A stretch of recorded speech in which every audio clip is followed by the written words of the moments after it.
নমস্কার, দেখছেন দেশের কথা দশের কথার সঙ্গে রয়েছে আমি সমাদৃতা। আজ দেশের কথা দশের কথা শুরুতেই দেশের সবচেয়ে বড় খবর, টোকিও থেকে দেশকে দ্বিতীয় পদক এনে দিলেন পিভি সিন্ধু। রিও অলিম্পিকে রূপজয়ী সিন্ধু টোকিওতে জিতলেন ব্রোঞ্জ। সেমিফাইনালে হেরে সোনার স্বপ্নভঙ্গ, ব্রোঞ্জ জিতে সেই ক্ষতেই প্রলেপ দিলেন পিভি সিন্ধু।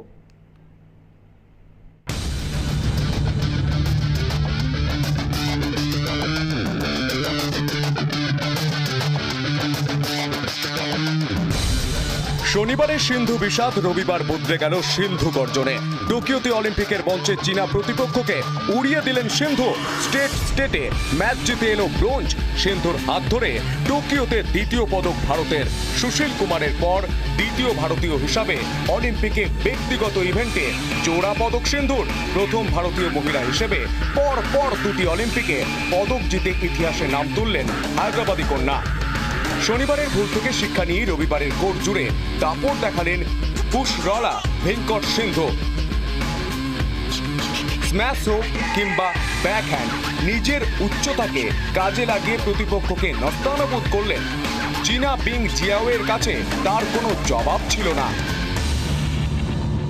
ব্যাডমিন্টনে মহিলাদের সিঙ্গেলসে ব্রোঞ্জের লড়াইয়ে চীনের হি বিং জিয়াওকে হারালেন তিনি।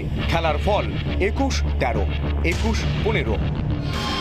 অলিম্পিকে ব্রোঞ্জের লড়াই নামার আগে পরিসংখ্যানের দিক দিয়ে হে বিং জিয়াও এগিয়েছিলেন। এর আগে এই দুই শটলার মুখোমুখি হয়েছিলেন 15 বার। বিং জিয়াও জিতেছিলেন 9 বার আর সিন্ধু জিতেছিলেন 6 বার। অলিম্পিকের মঞ্চে ব্রোঞ্জ পদকের ম্যাচে মাত করলেন সিন্ধু। রিপাবলিক বাংলা। নিঃসন্দেহে গর্বের দিন, এবং সিন্ধুকে কোথাও একটা মানসিক ভরসা জুগিয়েছিলেন প্রধানমন্ত্রী নরেন্দ্র মোদী। 13 জুলাইয়ের সেই ছবিও আমরা সন্ধ্যা থেকে দেখাচ্ছি, যেখানে প্রধানমন্ত্রী বলেছিলেন সিন্ধুকে যে আইসক্রিম খাওয়াবো যদি জিতে আসো। সিন্ধুর বাবা মা যখন আজ কথা বললেন, আজকে এই সিন্ধুর ব্রোঞ্জ জয়ের পরে সাংবাদিকদের মুখোমুখি হলেন, তখন তারাও উচ্ছ্বাস প্রকাশের পাশাপাশি প্রধানমন্ত্রীর সেই বক্তব্যের কথা মনে করিয়ে দিলেন, যেখানে প্রধানমন্ত্রী বলেছেন যে তিনি বিশ্বাস করেন যে টোকিও অলিম্পিক থেকে সিন্ধু অবশ্যই ব্রোঞ্জ জয় করে আসবে। এবং আজ ব্রোঞ্জ জয়ের পর অভিনন্দন বার্তায় ভাসছেন সিন্ধু। রাষ্ট্রপতি থেকে প্রধানমন্ত্রীর শুভেচ্ছা, উচ্ছ্বসিত সিন্ধুর বাবা মাও। ব্রোঞ্জ পদকের ম্যাচে নিজের সর্বশক্তি দিয়ে ছাপালেন পিভি সিন্ধু। চীনা হে বিং জুয়াওকে হারিয়ে টোকিও অলিম্পিক থেকে দেশকে দ্বিতীয় পদক এনে দিলেন তিনি। এই মুহূর্তটার জন্যই অপেক্ষায় ছিল দেশবাসী। সিন্ধুর ব্রোঞ্জ জয়ের সঙ্গে সঙ্গে রাষ্ট্রপতি থেকে প্রধানমন্ত্রী টুইট করেন। ভারতীয় শাটলারের প্রশংসায় পঞ্চমুখ সকলেই। রাষ্ট্রপতি রামনাথ কোবিন্দ টুইট করে লেখেন, পিভি সিন্ধু প্রথম ভারতীয় মহিলা যিনি দুটি অলিম্পিকে পদক জিতলেন। ধারাবাহিকতা, নিষ্ঠা এবং শ্রেষ্ঠত্বের নতুন মাপকাঠি স্থাপন করেছেন তিনি। ভারতকে গর্বিত করার জন্য আন্তরিক অভিনন্দন। প্রধানমন্ত্রী নরেন্দ্র মোদী লিখলেন, আমরা সবাই নক্ষত্রের পারফরমেন্সে আনন্দিত। টোকিও অলিম্পিকে ব্রোঞ্জ জেতার জন্য অভিনন্দন, তুমি ভারতের গর্ব। শুধু টুইট নয়, প্রধানমন্ত্রী মোদী ফোনেও কথা বলেন সিন্ধুর সঙ্গে। মেয়ের সাফল্যে উচ্ছ্বসিত সিন্ধুর বাবা মা। जो एनकरेजमेंट हमारे प्रधानमंत्री मोदी जी ने दिए हैं, सिंधु आप जाओ, आने के बाद हम आइसक्रीम खाएंगे, तो जरूर मेडल ले आई है। तो हम अभी सिंधु तो प्रधानमंत्री जी से आइसक्रीम खाएगी। I am very happy. Sindhu won the medal today. She played very well. Extremely happy. সোনার প্রত্যাশা ছিল, কিন্তু সেমিফাইনালে শেষ হয়ে যায় সিন্ধুর সোনা জয়ের স্বপ্ন শেষ হয়ে যায় দেশবাসীরও। ব্রোঞ্জ জিতে সেই ক্ষতে প্রলেপ দিলেন সিন্ধু। অলিম্পিকের মঞ্চে দেশকে গর্বিত করলেন পিভি সিন্ধু। রিপাবলিক বাংলা। 3 পদক নিশ্চিত, পদক জয়ের আশা জাগাচ্ছে ভারতীয় হকি টিমও। 49 বছর পর অলিম্পিকে সেমিতে ভারতীয় হকি দল কোয়ার্টার ফাইনালে ব্রিটেনকে 3-1 করে হারালেন মনপ্রীত সিংরা। সোনা জয়ের আশা জাগিয়ে রাখলো ভারতীয় পুরুষ হকি দল। 49 বছর পর অলিম্পিকের হকিতে সেমিফাইনালে পৌঁছলো মনপ্রীত সিংরা। কোয়ার্টার ফাইনালে ব্রিটেনকে 3-1 করে হারালো ভারতীয় দল। মনপ্রীত সিং এর নেতৃত্বে প্রতিযোগিতার শুরু থেকেই ভারতীয় হকি দল ভালো খেলেছে। গ্রুপ লিগে অস্ট্রেলিয়া ম্যাচ বাদে বাকি ম্যাচগুলোতে ধারাবাহিকতা দেখিয়েছেন দিলপ্রীতরা। এদিন প্রথম কোয়ার্টারে দিলপ্রীত প্রথম গোলটি করেন। গুরজান্তে দ্বিতীয় কোয়ার্টারে শুরুতেই গোল করে দলকে এগিয়ে দেন। তৃতীয় কোয়ার্টারে ব্রিটেন একটি গোল শোধ দিলেও শেষ রক্ষা হয়নি। শেষ কোয়ার্টারে হার্দিক সিং গোল করে জয় নিশ্চিত করেন। 41 বছরের অলিম্পিক পদকের খরা কাটিয়ে সেমিতে দলকে তুলে সোনা জয়ের স্বপ্ন দেখাচ্ছেন মনপ্রীত রায়। আগামী 3রা আগস্ট সেমিফাইনালে বেলজিয়ামের মুখোমুখি হবে ভারতীয় পুরুষ হকি দল। রিপাবলিক বাংলা। নজর রাখবো অন্যান্য খবরে। ক্রমশ আফগানিস্তানের দখল চলে যাচ্ছে তালিবানদের হাতে। পাল্টা তালিবানদের কোণঠাসা করতে মরিয়া চেষ্টা চালাচ্ছে আফগান সেনা। শনিবার রাতে কান্দাহার এয়ারপোর্টে রকেট হামলা হতেই রবিবার তালিবান ঘাঁটিতে পাল্টা আঘাত আফগান সেনার।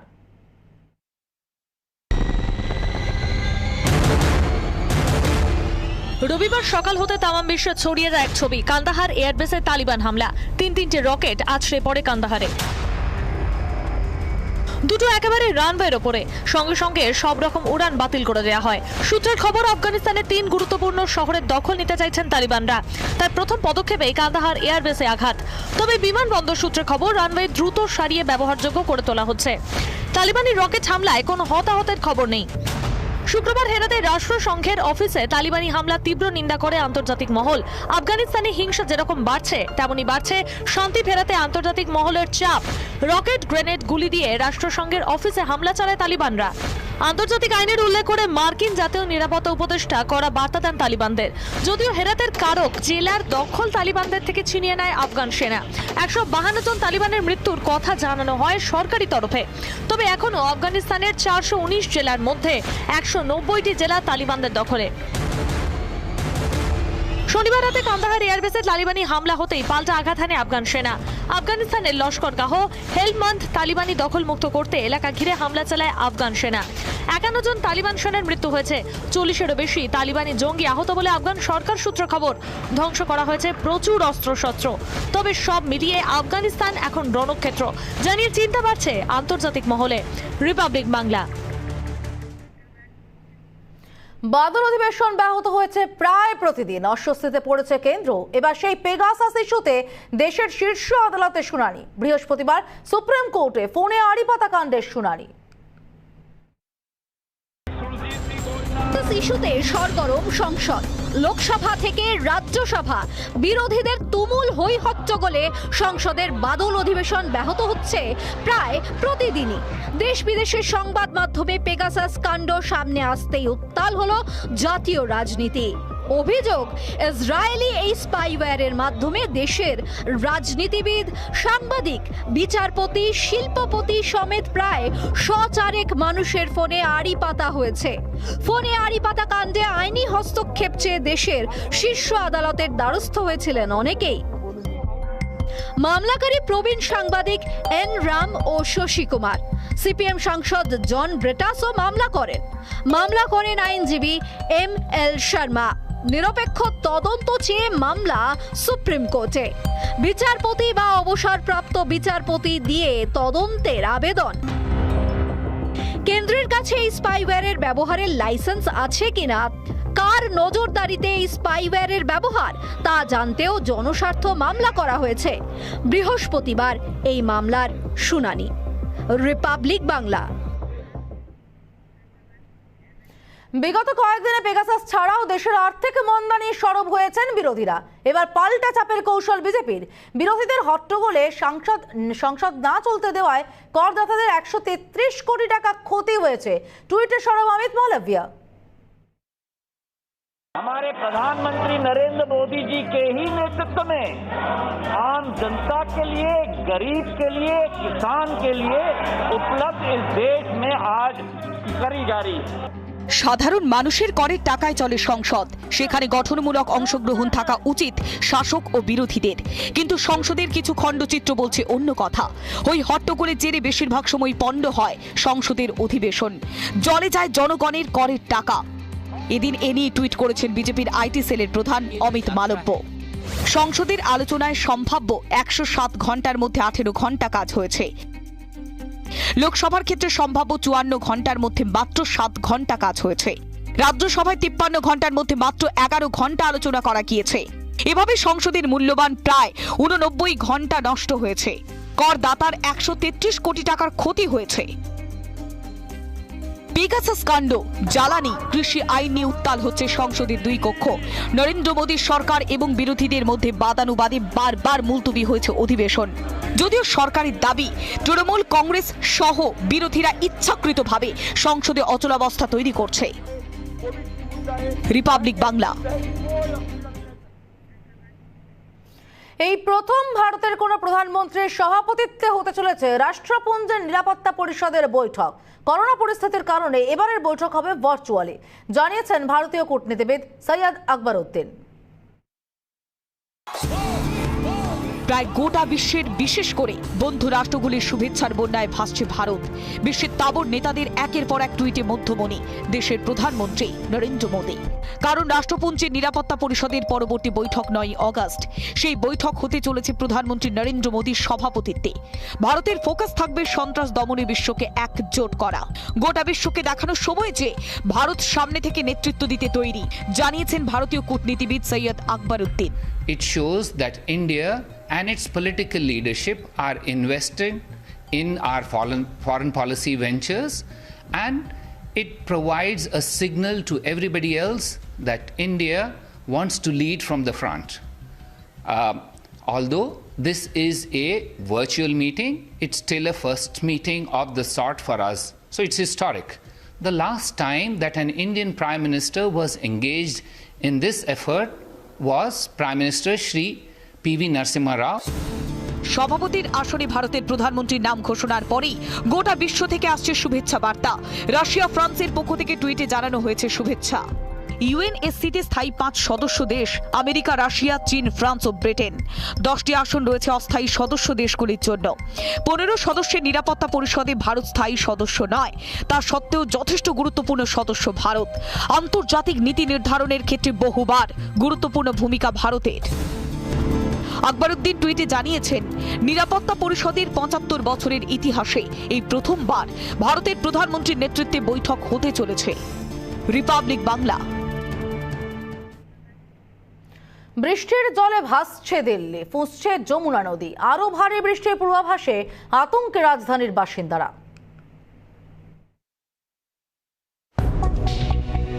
দেশের অন্যান্য অংশের মতো অতি ভারী বৃষ্টির ফলে ভাসছে রাজধানী দিল্লিও। রাজধানী দিল্লির একাধিক এলাকা ভাসছে জলে। বৃষ্টির জেরে জল বেড়েছে যমুনা নদীতে। এরপর আরও বৃষ্টি হলে যমুনার জলে ভাসবে বিস্তীর্ণ অংশ। ইতিমধ্যেই জারি হয়েছে হলুদ সতর্কতা। আইএমডির তরফে আরও ভারী বৃষ্টির পূর্বাভাসও দেওয়া হয়েছে দিল্লিতে।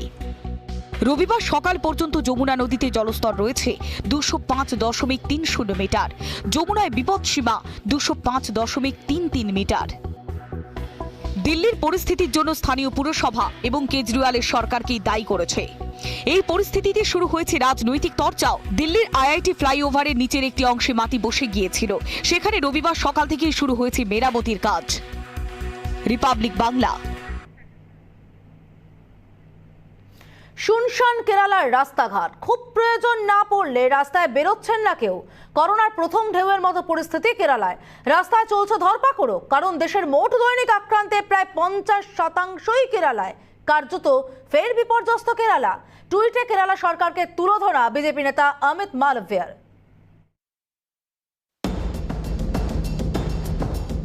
অনেকে মনে করছেন করোনার তৃতীয় ঢেউ শুরু করেছে তার দাপট। অনেকে বলছেন ভয়ঙ্কর ডেল্টা রেশ চলছে এখনো, কিন্তু পরিসংখ্যান বলছে করোনায় ফের কাবু হতে চলেছে দেশ। রবিবার সকালে পাওয়া হিসেব অনুযায়ী দেশে নতুন করে আক্রান্তের সংখ্যা প্রায় 42,000। দৈনিক মৃত্যুর সংখ্যা 500-র ওপরেই রয়েছে। গত কয়েকদিন ধরে লাফিয়ে লাফিয়ে বাড়ছে আক্রান্তের সংখ্যা, আর এই ঊর্ধ্বমুখী গ্রাফিক ঘৃতাহুতি দিয়েছে কেরালা। দেশের মোট আক্রান্তের প্রায় 50%ই কেরালা থেকে। দক্ষিণের এই রাজ্যে গত 24 ঘন্টায় আক্রান্তের সংখ্যা 20,624, যা দেশের দৈনিক সংক্রমণের 49.30%। পরিস্থিতি দেখতে ইতিমধ্যেই কেরালায় পৌঁছেছে কেন্দ্রীয় প্রতিনিধি দল। সপ্তাহান্তে লকডাউনের পথেই হেঁটেছে কেরালা সরকার। শুধু কেরালাই নয়, তামিলনাড়ু এবং কর্ণাটকেও করোনার পরিস্থিতি ধীরে ধীরে মারাত্মক আকার ধারণ করছে। পাশাপাশি 1 অগস্ট থেকে ত্রিপুরায় চালু হচ্ছে নয়া নিয়ম।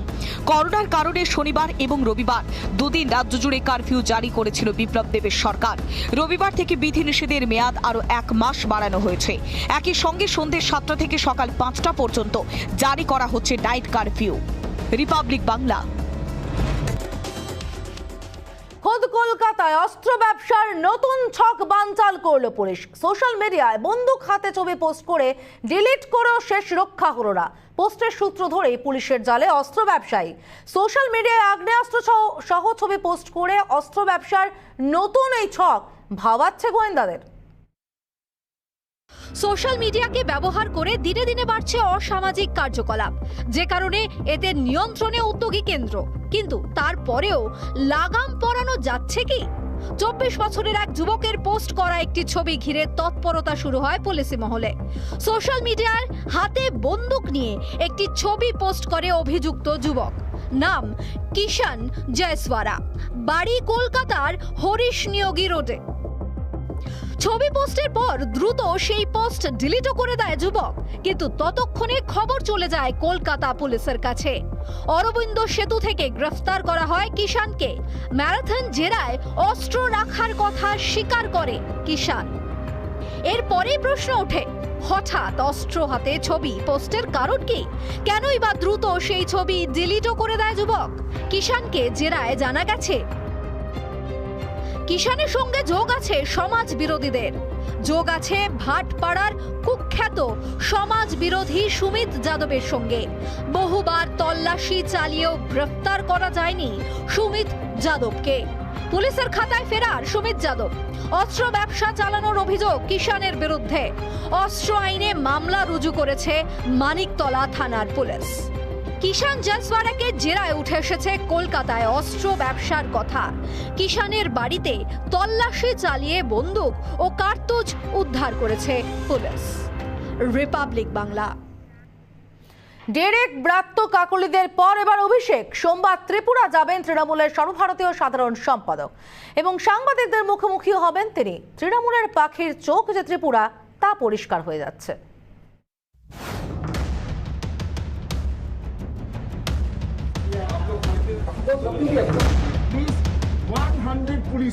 বাংলার পর এবার কি ত্রিপুরা?